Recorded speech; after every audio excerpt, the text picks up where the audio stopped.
নবী সাল্লাল্লাহু আলাইহি সাল্লাম আবু তালেবকে কালেমা পড়াবার জন্য কি পরিমাণ কাঁদছে, চেষ্টা করছে।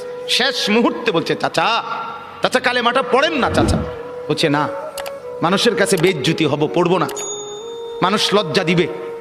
আল্লাহ নবী সাল্লাল্লাহু আলাইহি সাল্লাম বলছে, কানে কানে বলেন, আমি কাউকে শোনাবো না, আমি শুধু হাসরের মাঠে বলবো, মৃত্যু পর্যন্ত চাচা ওয়াদা দিলাম জগৎবাসীকে শোনাবো না আপনি ঈমান আনছিলেন, কানে কানে কন। আবু তালেব বলছে, না, কানে কানেও বলবো না। এবার নবী বলে চোখের পানি ফেলতে ফেলতে, চাচা এমনও কইতেন না তো, ঠিক আছে চাচা, আমি কালেমাটা পড়ি, আপনি শুধু ঠোঁটটা নাড়েন,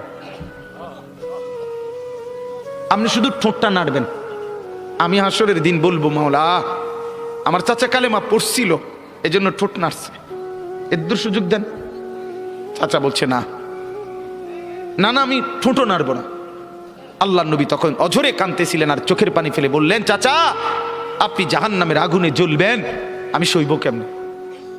আবু তালেব নাফরমান তখন কি বলছে জানেন? আন্নারু খায়রুম মিনাল আর। মুহাম্মদ, মানুষের কাছে লজ্জা পাওয়ার চাইতে আগুনে জ্বলা অনেক ভালো।